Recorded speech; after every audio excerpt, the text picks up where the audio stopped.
अस्सलाम वालेकुम, नमस्कार, सत श्री अकाल। मैं हूँ शातिक शाह। आप देख रहे हैं शासन भारती न्यूज। आइए एक नज़र कुछ खास खबरों पर। धन्यवाद। इमरान प्रतापगढ़ी जी, 15 मिनट। धन्यवाद सभापति महोदय। कभी सुदामा पांडे धूमिल जी ने कहा था कि एक आदमी रोटी बेलता है, एक आदमी रोटी खाता है, एक तीसरा आदमी भी है जो न रोटी बेलता है न रोटी खाता है, वो सिर्फ रोटी से खेलता है। वो तीसरा आदमी कौन है? मेरे देश की संसद मौन है। सभापति महोदय, वो भी क्या दिन थे जब संसद में देश का बजट पेश होता था तो देश की सड़कें ठहर जाया करती थीं। रेल बजट पेश होता था तो लोगों की उम्मीदें रेल के डिब्बों की तरह पटरियों पर दौड़ने लगती थीं। पूरा देश धड़कने रोक करके वित्त मंत्री और रेल मंत्री को सुना करता था। अफसोस, अब बजट पेश हो जाता है, मीडिया चैनल सरकार का महिमा मंडन करते हैं और बेचारी जनता बजट के आंकड़ों के शब्द जाल में उलझी हुई महीनों बाद समझ पाती है कि उसका तो फिर से कट गया। सभापति महोदय, पिछले 2 साल अमृतकालीन बजट पेश किए गए और इस बार एक नई शब्दावली गढ़ी गई है, तुष्टीकरण बनाम संतुष्टीकरण का बजट। सभापति महोदय, सुनने में कितना अलंकारिक लगता है ये शब्द। सोच रहा हूं देश की वित्त मंत्री और प्रधानमंत्री जी से पूछूं कि आखिर किसकी संतुष्टि? जिस बजट में मनरेगा के लिए 1 रुपए की बढ़ोतरी ना हो, वही पुराना 86,000 करोड़, जबकि पहले ही 9,754 करोड़ का घाटा हो, जिस मनरेगा से करोड़ों मजदूरों के घर में चूल्हा जलता हो, उस मनरेगा में काम करने वाले गरीब मजदूरों के लिए अगर आपके खजाने से 1 रुपया भी इजाफी नहीं निकल सका तो भला कौन संतुष्ट हुआ साहब? इस देश का गरीब मजदूर या आपके उद्योगपति दोस्त? वो जो महाराष्ट्र में लोकसभा और विधानसभा के बीच में 40 लाख मतदाता बढ़ाए गए थे, अरे उन्हीं के लिए मनरेगा का थोड़ा सा बजट बढ़ा देते। क्या उसमें मनरेगा का एक भी मजदूर नहीं था? 40 लाख लोगों में सारे के सारे 12 लाख की छूट वाले से आगे के लोग थे। सभापति महोदय, कल जब वित्त मंत्री जी देश की संसद में भाषण दे रही थी तो वहां मुंबई में कोई गरीब इंसान जब अपनी जेब टटोल करके अपनी मोटरसाइकिल में 1 लीटर पेट्रोल भरवा रहा था तो उस पेट्रोल की कीमत थी 103 रुपया प्रति लीटर। आखिर इतना महंगा पेट्रोल डीजल खरीद के कौन संतुष्ट हो रहा है? इस देश के गरीब लोग या फिर सरकार के चहेते धन्ना सेठ? सभापति महोदय, वित्त मंत्री जी इस बजट को मध्यम वर्ग को संतुष्ट करने वाला बजट बता रही हैं। अरे मैडम, हम आप यहां पर बैठे रहते हैं और वहां बाहर इसी दिल्ली में 1 लीटर दूध, चाहे वो अमूल का हो या फिर मदर डेयरी का हो, उसकी कीमत 73 रुपए लीटर है। इतना महंगा बेच करके कौन संतुष्ट हो रहा है? गरीब जनता या आपके धन्ना सेठ दोस्त? सभापति महोदय, इस सरकार का बाजार और महंगाई पर कोई नियंत्रण नहीं रह गया है। चाहे देश में लहसुन 400 रुपए किलो बिक जाए, टमाटर 100 रुपए किलो बिक जाए, प्याज का दाम सुनकर आंखों में आंसू आ जाए, लेकिन वित्त मंत्री महोदया बजट में महंगाई का मां भी नहीं बोलती हैं। बच्चों की किताब और पेंसिल तक पर टैक्स लगाने वाले सरकार से मैं पूछना चाहता हूं कि आप मध्यम वर्ग का हितैषी बताते हैं, खुद को तो शर्म नहीं आती है? खुद को धार्मिक कहने वाली सरकार भगवान श्री कृष्ण के प्रिय खाद्य पदार्थों दही और मक्खन तक पर जीएसटी लगाती है और बात करती है मध्यम वर्ग की हिमायती होने की। जिंदा रहते हुए जनता से हर चीज पर टैक्स वसूलने वाली यह सरकार कम से कम मरने पर तो लोगों को बख्श देती, लेकिन नहीं, वहां भी लूटना है। अंतिम संस्कार के सामान, अगरबत्ती, धूप बत्ती, केवड़ा जल, चंदन पाउडर, जौ, बताशा, काला तिल, पंचरत्न, कपूर और कफन तक पर टैक्स लेने वाली यह सरकार किस मुंह से खुद को मध्यम वर्ग का हितैषी बताती है? कौन सी संतुष्टि? किसकी संतुष्टि? कदम कदम पर टैक्स देकर लुटने वाली जनता की या फिर जनता से टैक्स वसूल करके धन्ना सेठों का खजाना भरने वाली सरकार की? किसकी संतुष्टि? सभापति महोदय, 18 अगस्त 2015 आरा का बिहार का ऐतिहासिक मैदान, सजा हुआ मंच, हजारों की भीड़ और सामने खड़े हुए देश के प्रधानमंत्री का भाषण। बिहार के भाइयों बहनों, आज मैं बिहार के लिए पैकेज की घोषणा कर रहा हूं।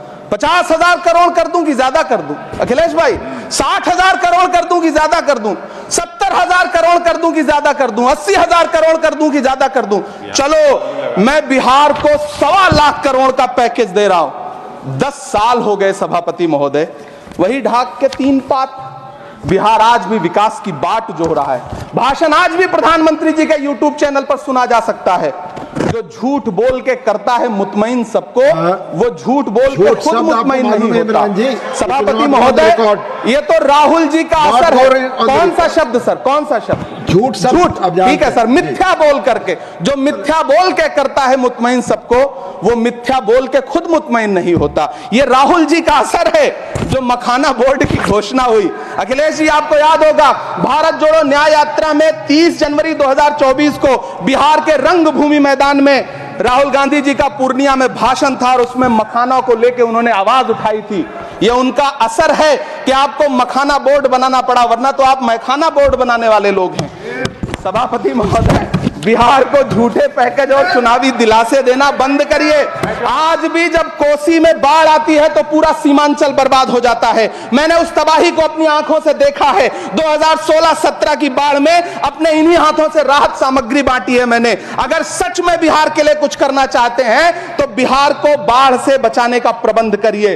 पूर्णिया एयरपोर्ट 10 साल से बाट जो रहा है, घोषणा 2014 में हुई, बन के आज तक तैयार नहीं हुआ। अलीगढ़ मुस्लिम विश्वविद्यालय का किशनगंज सेंटर बजट के अभाव में दम तोड़ता जा रहा है। मैंने पिछले बजट सत्र में भी आवाज उठाई थी। आज फिर वित्त मंत्री जी से अनुरोध करना चाहता हूं, दामन फैला करके, कि अलीगढ़ मुस्लिम विश्वविद्यालय का किशनगंज सेंटर बन जाने दीजिए। आखिर कौन सी नफरत है? यह मुल्क हमारा भी है, इस मुल्क की मिट्टी में हमारा भी खून पसीना शामिल है। हमसे इतनी भी क्या नफरत? रिश्तों की ये नाजुक डोरें तोड़ी थोड़ी जाती हैं, अपनी आंखें दुखती हो तो फोड़ी थोड़ी जाती हैं। सभापति महोदय, अल्पसंख्यक मंत्रालय का बजट काटकर मौलाना आजाद नेशनल फेलोशिप बंद कर देना, प्री मैट्रिक स्कॉलरशिप बंद कर देना, नई मंजिल योजना बंद करना, धरोहर योजना बंद करना। 2024-25 के बजट में माइनॉरिटी मिनिस्ट्री के लिए 3183 करोड़ रुपए की घोषणा हुई, लेकिन देश को हैरत होगी कि बाद में समीक्षा करके लगभग आधा कर दिया गया, 1868 करोड़ रुपए। मुझे सरकार से पूछना है कि कौन संतुष्ट हुआ? इस देश का अल्पसंख्यक संतुष्ट हुआ या आप संतुष्ट हुए? किसका संतुष्टिकरण? सभापति महोदय, मैं प्रधानमंत्री जी से कहना चाहता हूं कि आप ही ने 1 मार्च 2018 को किंग अब्दुल्ला को, जॉर्डन के किंग अब्दुल्ला को मेहमान बना करके इसी दिल्ली में एक कॉन्फ्रेंस में कहा था कि मैं मुसलमानों के एक हाथ में कंप्यूटर और दूसरे हाथ में कुरान देना चाहता हूं। कंप्यूटर देने की बात तो छोड़िए, पढ़ाई के लिए जो स्कॉलरशिप मिल रही थी उसको भी छीन लिया आपने। किसको संतुष्ट करने के लिए? हम समझते हैं इस साजिश को। आप माइनॉरिटी मिनिस्ट्री का बजट काटते काटते एक दिन मिनिस्ट्री को ही बंद कर देना चाहते हैं। वो जहर देता तो सबकी नजर में आ जाता, सो ये किया कि हमें वक्त पर दवाएं न दी। सभापति महोदय, मैं तो वित्त मंत्री जी से पूछना चाहता हूं आपके माध्यम से कि शायद आपको पता ही नहीं है कि गृहस्थी चलाने वाली एक गृहिणी की मुश्किलें क्या क्या होती हैं। आपने कभी सोचा भी नहीं होगा कि जब वो किचन में सब्जी बनाने के लिए कढ़ाई में तेल डालती है तो उसके साथ उसके आंसू भी गिरते हैं। सभापति महोदय, शायद उन्हें पता भी ना हो कि एक छोटी सी गाड़ी और एक छोटे से फ्लैट का EMI भरने के बाद इस देश का एक गरीब इंसान जब अपने बच्चों की फीस भरने के बारे में सोचता है तो उसे कितनी खुशियों का गला घोंटना पड़ता है। शायद उनको पता भी नहीं है कि फसल बेच करके बिटिया की शादी का सपना सजाने वाला किसान जब अपनी फसल बर्बाद देखता है तो कितनी रातें सो भी नहीं पाता है। सभापति महोदय, शायद वो कभी इस पीड़ा को समझ ही नहीं पाएंगी कि परिवार के किसी एक सदस्य को कैंसर जैसी बीमारी हो जाए तो घर और जमीनें गिरवी रख उठती हैं लेकिन इलाज नहीं हो पाता। सभापति महोदय, इसी देश की संसद में कभी स्वर्गीय सुषमा स्वराज जी ने कहा था कि जब देश की करेंसी गिरती है तब देश की प्रतिष्ठा गिरती है। एक तरफ कोलंबिया जैसा छोटा सा देश और उसके प्रधानमंत्री गुस्तावो पेत्रो खड़े हैं जो कोलंबिया के नागरिकों को हथकड़ी लगाकर लाने वाले जहाज को अमेरिका बैरंग वापस लौटा दे रहे हैं, और दूसरी तरफ हमारे प्रधानमंत्री जी खड़े हैं जो बेड़ी और हथकड़ी लगा करके लाए गए बेटों के अपमान पर एक शब्द नहीं बोल रहे। सभापति महोदय, मैं इतिहास के पन्ने पलट रहा हूं, मुझे 2 किरदार याद आ रहे हैं। एक तरफ निक्सन के 7वें बेड़े की धमकियों के सामने लोहे की तरह अडिग इंदिरा गांधी खड़ी हैं, तो दूसरी तरफ खुद ही नमस्ते ट्रंप का नारा लगाते हुए प्रधानमंत्री जी खड़े हैं। मेरे कानों में सुषमा स्वराज जी की आवाज गूंज रही है। बहुत कम बोलने वाले डॉक्टर मनमोहन सिंह ने बहुत ज्यादा बोलने वाले प्रधानमंत्री जी को जब देश की बागडोर सौंपी थी तो $1.58 का था, आज 85 से 87 के बीच में झूल रहा है। इन दिनों रुपए की अहमियत गिरती है तो न तो देश की प्रतिष्ठा गिरती है ना प्रधानमंत्री की गरिमा। जिस देश में 80 करोड़ लोगों को 5 किलो राशन के लिए कतारों में लगना पड़ता हो, उस देश में यह सरकार 12 लाख तक के टैक्स न लेने के लिए अपनी पीठ थपथपा रही है। हुकूमत इस कदर आवाम पर एहसान करती है, ये आंखें छीनती है और चश्मे दान करती है। सभापति महोदय, महाराष्ट्र का भिवंडी हो, मालेगांव हो, इचल करंजी हो, यूपी का बनारस हो, मुआयमा हो, मुबारकपुर हो, रांची का छोटा नागपुर हो, बिहार का भागलपुर हो, हर जगह बुनकरों की उम्मीदें तोड़ रही हैं, लेकिन इस सरकार के पास उनके लिए कुछ भी नहीं है। मुरादाबाद का पीतल उद्योग, कानपुर का चमड़ा उद्योग, सहारनपुर का लकड़ी उद्योग, फिरोजाबाद का चूड़ी उद्योग, अलीगढ़ का ताला उद्योग, सब सरकारी प्लानिंग से तबाह हो रहे हैं।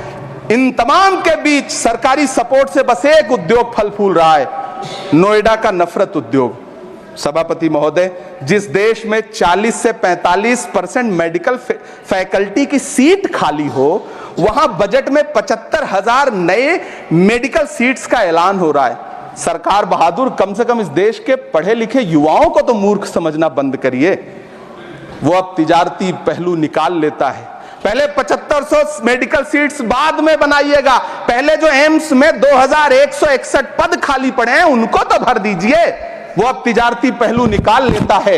मैं कुछ कहूं तो तराजू निकाल लेता है। मैं इसलिए भी तेरे फन की कद्र करता हूं तो झूठ बोल के आंसू निकाल लेता है। सभापति महोदय, फिर झूठ आया है, मैं उसे मिथ्या कर दे रहा हूं। शायरी में बार बार आ जाता है, क्या करूं महोदय। काश ये बजट, सभापति महोदय, वो एक शब्द मैं मिथ्या कर दे रहा हूं सर, वो एक शब्द को हटा दीजिए। ध्यान रखें, ऐसे जो भी शब्द होंगे आपके भाषण। सभापति महोदय, काश ये बजट बीपीएससी के पेपर लीक की शिकायत करने वाले नौजवानों पर बरसती हुई पुलिस के लाठियों पे, जख्मों पर मरहम लगा पाता। सभापति महोदय, पिछले 80 दिन से 70 साल का एक बुजुर्ग एमएसपी की लीगल गारंटी मांगता हुआ आमरण अनशन पे बैठा हुआ है। काश ये बजट किसान नेता जगजीत डल्लेवाल की टूटती हुई सांसों की पीड़ा सुन पाता। काश ये बजट प्रतियोगी परीक्षाओं की तैयारी के लिए दिल्ली, कोटा, पटना, अहमदाबाद जैसे शहरों में, इलाहाबाद जैसे शहरों में किताबों के साथ गल रहे युवाओं के सपनों को जिंदगी दे पाता। काश ये बजट वंदे भारत के सुनहरे विजुअल के बजाय देश की गरीब जनता को कुछ और पैसेंजर ट्रेनें दे पाता। काश ये बजट सीनियर सिटीजन को ट्रेन टिकटों में मिलने वाली रियायतें वापस लौटा पाता, जिनको सरकार ने कोविड के नाम पे छीन लिया था। काश ये बजट किसानों की राह में कीले नहीं बल्कि कालीन बिछाने वाला बन पाता। काश ये बजट सरकारी मालिकों को यह समझा पाता कि नेहरू को कोसने से अर्थव्यवस्था नहीं सुधरेगी, उसके लिए डॉक्टर मनमोहन सिंह साहब की अर्थ नीति अपनानी पड़ेगी। पिछले 11 साल से नेहरू जी को कोस रहे हैं, आखिर कब तक कोसिएगा?